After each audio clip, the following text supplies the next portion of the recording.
Welcome to ChemOrbis. In this session, we will see the latest developments in the PP Europe market. We will start covering the general situation of the supply-demand, then have a closer look at prices both at local and global level, and also have a look at the margin side. First, let's access the latest published weekly analysis for Northwest Europe and polypropylene.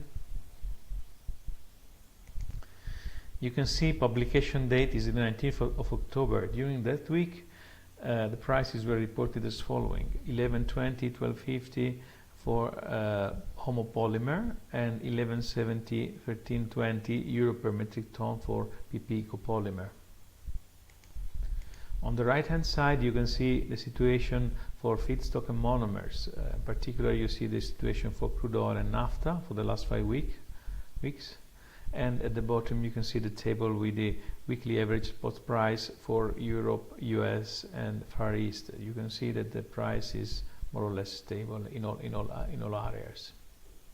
Regarding the supply, some players reported issues with copolymer, but eventually this didn't reflect into increased prices, and in general the availability of polypropylene is good across Europe, with some imports cargoes also available. Regarding the demand, since some players, actually most players, expect that prices will soften in November, they decreased their purchases, and therefore the demand is becoming weak in the coming period, because they expect prices to soften up. In this graph created with the Price Wizard analytical tool, we can see the price of homopolymer and copolymer in Northwest Europe in the last 52 weeks. You can see at the end of 2016 there was stability, and prices started to increase with January, achieved the maximum around March, end of March, middle of April, and then started to decrease to arrive at middle of July to hit a minimum, and then increased again to arrive at these levels these weeks, and eventually what will happen is it question mark a maximum again, or is it going to go up again? What's happening in other markets may influence also what's happening in Europe. So with product Snapshot, we can see a table where feedstock, monomers and polymer prices are reported for the current week, and we can see the change in percentage terms versus the previous weeks, and the history of the last 50 weeks, where you have the maximum and minimum highlighted, which is the volatility range during that period. And also in this volatility range you have this red bar, which is representing the current week price and within the volatility range. So if we scroll further down, you can see when you have bars on the left hand side, it means we are close to minimum. Where you have bars on the right hand side, it means we are close to a maximum for a given polymer price. We don't have time to go through each in detail, but it's also interesting to see what's happening at absolute level. So for example, in Northwest Europe, PP copolymer is reported at 11.70 euro per metric ton, whereas in China is reported at 1010, 1008.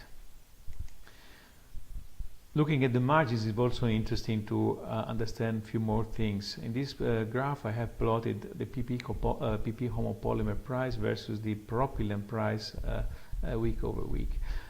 We can show actually the difference. What is the meaning of the margin? Actually, this is theoretical margin, which means we obtain it from difference between polymer price and monomer price. In this period it was higher, in this period was smaller. So basically the margins, when they are higher, it means the producers don't feel the pressure from the margin, so they have more flexibility in their pricing strategy, whereas their flexibility is much smaller in this kind of periods where the margins are compressed. This graph instead I have added on top of PP homopolymer price the same polymer price but in China. Why is China important and any other spot market?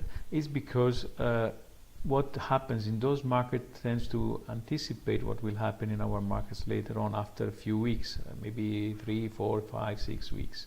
And particularly if you look at this last period, You see that China prices achieved a maximum at the beginning of September and then started to decrease for the whole month.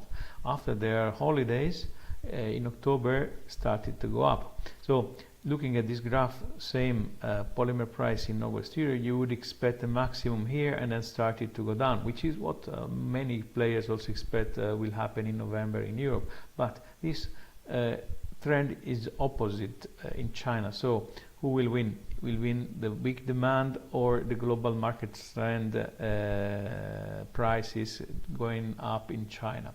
So stay with us and listen for our news in the coming weeks to learn it. With that, my synthesis is finished.